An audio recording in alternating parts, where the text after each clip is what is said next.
Alright, hello everyone. So in today's video we're going to be doing the full in-depth review on the Hoover Windtunnel Self-propelled.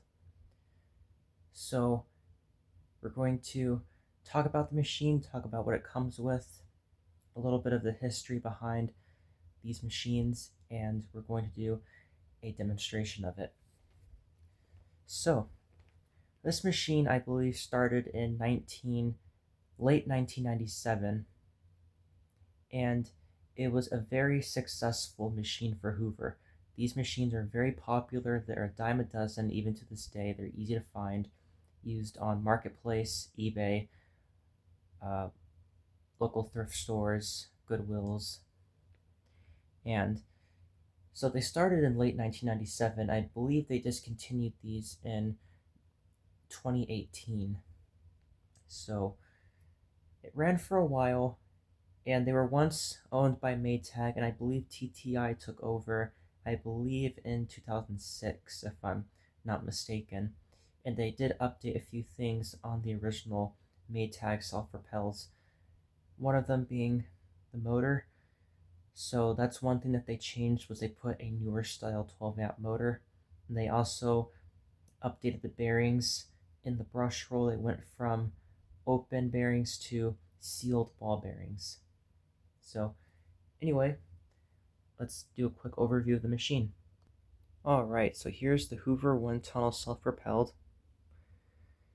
So I did pick this one up from Goodwill for $20, and I basically refurbished it, gave it a new bag, a new filter, a new belt, and it's up and running. It's good to go. So anyway, we'll start at the bottom. So this does have the full width 15-inch wide base, so this is a full-size upright vacuum. It has a full width, and it's a very big, bulky vacuum. We'll talk more about that later. So in traditional wind tunnel fashion, it does have the patented wind tunnel technology. So all that is they just open a slot in the front and the back to allow for more airflow to hit the brush roll. And right up here you do have a brush roll on-off switch, so you can switch it to hard floors, and that basically shuts the brush roll off, and you can switch to carpet, and that will turn the brush roll back on. However, I don't really recommend using this for bare floors. We'll talk a little bit more about that later. You have a 3-position height adjustment, so we've got low, medium, and then high. And it's kind of similar to the concept machines, the way this works. You can lean the head forward to make adjusting this easier. But for this medium powered carpet, I tend to leave it on the medium setting. It is 12 amps as advertised right there. And I know some self-propelled models had this. This one does. So you can see a brush roll shows off because it is in the upright position.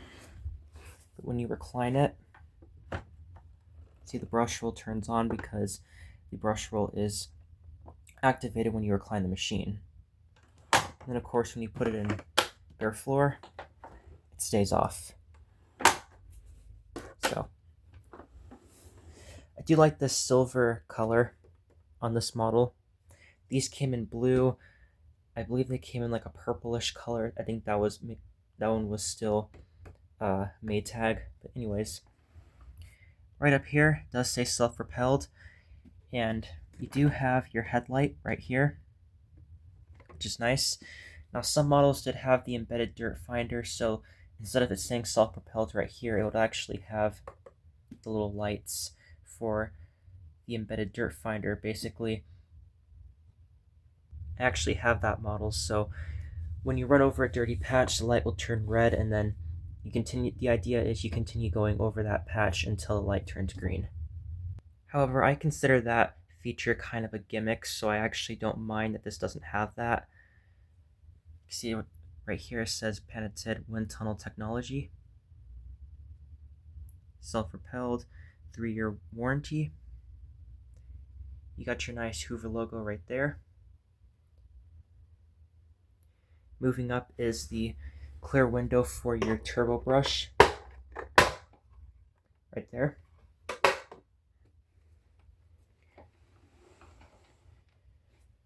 Here's your hose, which is mounted on the side. And you got your 2 extension wands right here. It's actually pretty nice that you do get 2 extension wands, so you do get pretty good reach with this machine. So they are stored on board.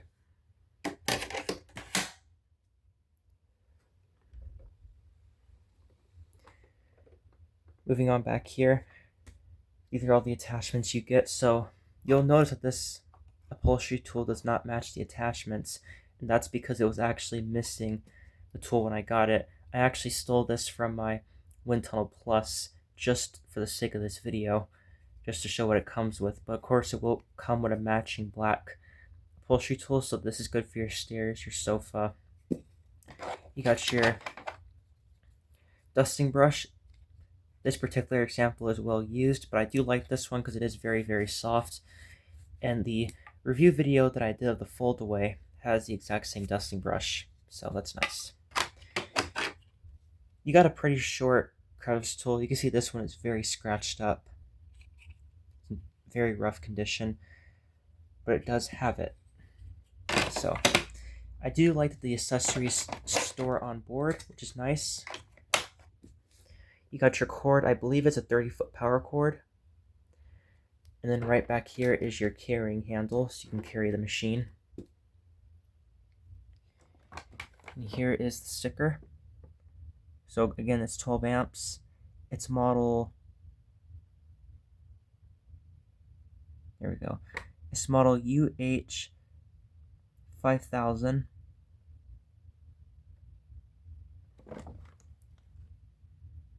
Takes bag type Y. And, or excuse me, 50,000. So it's UH50000. That's the model number. And it looks like it was made on the 8th month of 2008. So this is a pretty early example of a wind tunnel. However, again, these started in 1997, so this is definitely not the earliest one. The earliest one would have been green. But again, it's very similar to this machine. So you got your foot pedal, you press it to recline the machine. And in traditional upright vacuum fashion, you can press it again to get under low furniture. And because this is a bagged vacuum, you can actually see that it does lie pretty flat, which is nice. You can get under furniture. Right on the side here, you do have your very large HEPA filter. It says allergen filtration. It says it traps 99% of dust and pollens down to 5 microns. So this is an upgraded filter that I did put in this. The original filter was that sort of felt filter, and this is a much nicer upgrade, as this will actually capture more dust particles, especially the carbon dust. But if you use HEPA bags in your vacuum, which I'll go over here pretty soon, then this filter shouldn't get too dirty. This is primarily here to capture the carbon dust, and you probably want to replace this filter every 6 months. But this one has a rubber seal around it. And I'll probably provide links in the description on bags, filters, and belts.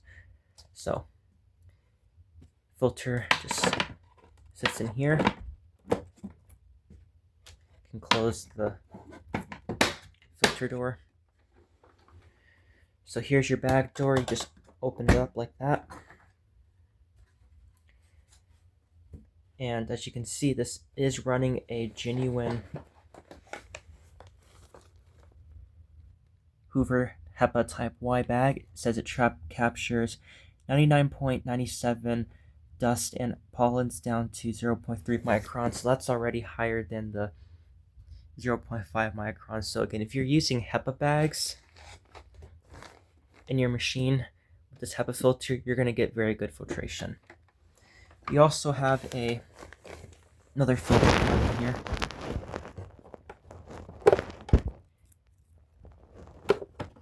And the only real purpose of that filter is if you take out the bag, you overfilled it, and you spilled some dirt out or something like that. It doesn't really do a whole lot.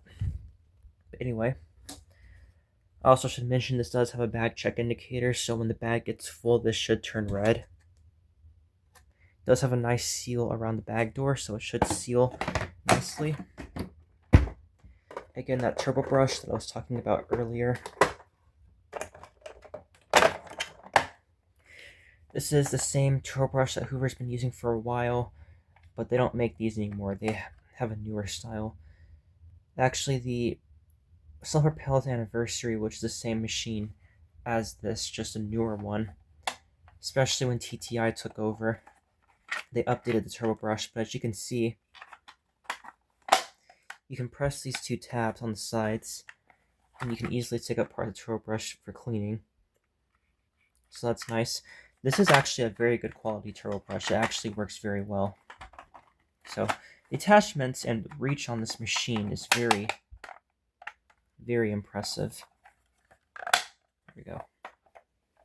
Now, I know some of the self-propelled wind tunnels came with or without this door. Either way.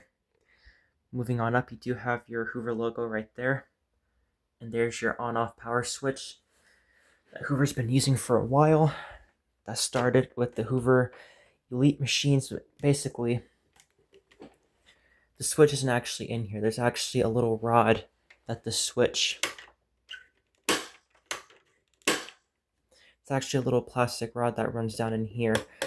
And the real rocker switch is actually buried in here behind this. So, I do like the switch though, because you can easily access it. But anyways, right up here is your handle. Now you'll notice that it's a lot very loose, but this is actually the self-propelled handle. So basically, you can turn the self-propel on and off. So if you switch it on, the handle does move back and forth. So that's how you would turn the self-propel on. So when you push it forward, the self-propel engages and it's going to pull the vacuum forward for you. And when you pull the handle back, when you're pulling it back, the self-propel is going to reverse. So, and of course you can turn it off if you don't want to use the self-propel, or if you're using it on bare floors. So, also you'll see if I recline it,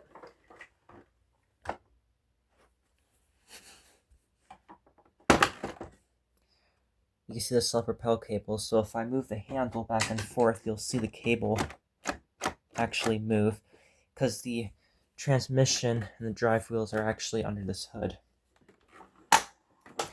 Now, one thing about the self-propel mechanism is you should never lift it by this handle. If you lift it by this handle, you can break the steel cable that runs from up here all the way down to where the transmission is. You could also break the arm that the self-propel cable is connected to, or you could actually get the screw right there that holds the cable out of adjustment so the self-propel won't work properly. So if you're going to carry it, don't carry it by this handle. You can carry it down here, or you can carry it by the actual carrying handle. Now, I should mention that this machine is very heavy because it is self-propelled, so just keep that in mind. This machine weighs at least 23 pounds. So just keep that in mind. But anyway, let's take a look at the bottom. So this is the original brush roll. This is before Hoover gave the self-propelled Windtunnel a Cleveland Wood Products brush roll, which would have been wood instead of plastic. But this is still a pretty good quality brush roll. The only downfall to this brush roll, again, TTI did take over this machine, but they did not put in sealed bearings. So this meant that the bearings are more prone to failure. You can still buy these brush rolls, just get the Cleveland Wood Products brush roll. It's much better. You won't have as many issues as you would this over time. You can see though, despite that, the brush roll does spin very, very freely without any resistance with the bearings, so that is good. These bristles are actually very, very stiff. They're very long too. See, they actually do stick out a lot from the machine. So this machine actually does have very good deep cleaning performance. And if you ever need to replace the belts on this machine, that's right, this machine actually has two belts. You have a small belt that runs from the brush roll to the self-propel mechanism, and then a larger stretch belt that runs from the self-propel mechanism to the motor. And that stretch belt you're going to need to replace probably every 6 months. And again, I will provide links in the description where you can find these belts. Basically, all you have to do is take out 4 screws. So you have 1, 2, 3, 4. You can pop off the space plate, and again, you have those 2 belts that you can access. They're very easy to change, and overall, it's not very difficult. Now, one of the reasons why I don't recommend using this on bare floors is if you have anything delicate like wood or something that can scratch easily. Although these self-propelled wheels should not be engaged when the self-propel is off, they are hard plastic. So again, I do not recommend using this on bare floors, as you could scratch your floors. Now this does have rubber-coated rear wheels, so if you're just wheeling this from room to room and you're going through hard floors, then these should not scratch because these are actually rubber-coated, which is nice. So yeah. Anyway, I think that pretty much does it as far as the overview of the machine. We'll go ahead and do a pickup test with this real quick.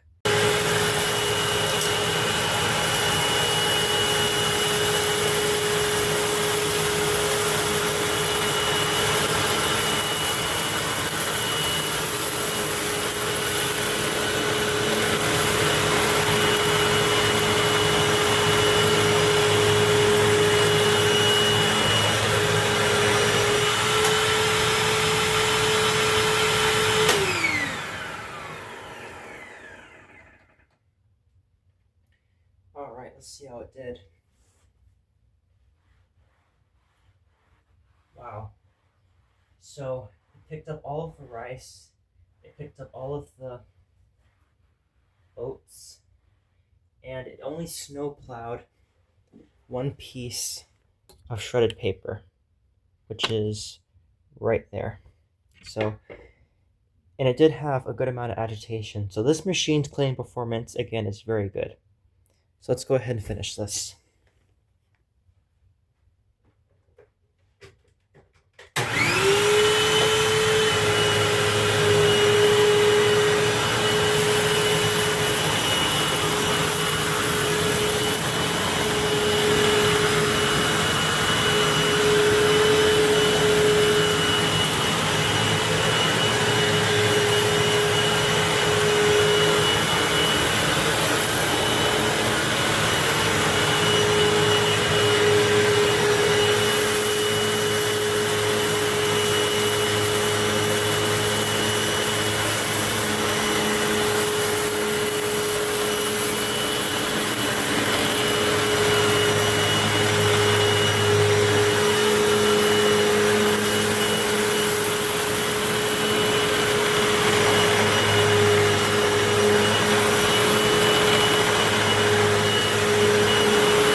Alright, well that's pretty much the end of my review and demonstration of this Hoover Windtunnel self-propelled. So this machine, question is, do I recommend it? Well, that depends. If you can get it cheap enough, like I did for $20, then there may be a few things to consider. The size and weight. This machine is very bulky. It's not the easiest to maneuver. The self-propelled does make it a lot more maneuverable than without it, but again, it's a very big machine, so just keep that in mind. It does have a lot of good sides, however, it has a lot of features. It's very versatile. It has good attachments. It has a nice, stretchy, good quality hose. It has really good filtration if you use HEPA bags in this, which is what I recommend. The build quality is decent, and again, keep in mind the self-propel handle, you cannot lift it by that handle. You can wheel the machine on its rear wheels to transport it. You can pick it up on the gray part that I'm pointing at, by that part of the handle, not the black handle. You can pick it up right here, or you can pick it up by the carrying handle that's behind the machine. So again, it has good carpet performance. It has pretty good bare floor performance, but I will kind of explain on that. The bare floor performance, as you saw in that clip, was pretty good. However, I did put down rice and oats, and the oats were lightweight and easy for this machine to pick up, and the rice surprisingly handled it very well despite rice being heavy. However, if you're vacuuming up fine debris like sand that could be on your bare floors, this machine might not be good for that, because this is a very large head and the suction might not be strong enough to pull that through. So you have two options. You can buy a bare floor tool with this, since I believe this is a standard 1.25" fitting. I could be wrong though. But you can buy a bare floor attachment for this, because it does have the two extension ones, so you could in theory use this just straight suction with that nozzle, or you can just buy a separate vacuum like a canister. So for an example, a Eureka Mighty Mite or a Bissell Zing, and those will do your bare floors no problem.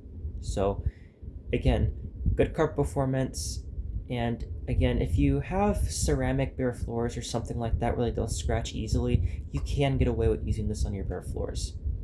I like the fact that this machine shuts off the brush roll when you put it in the upright position, so when you're using the attachments, the brush is not going to constantly spin on that part of the carpet and potentially damage it. So I like that feature. I like how the switch is up there, so you can easily flip it on and off with your thumb. And its overall design is nice. Again, it's heavy, it's bulky, and the self-propel can feel awkward because it does take some getting used to. Well, that's about it. Thanks for watching. Don't forget to subscribe, and if you have any questions, just leave them down in the comments below.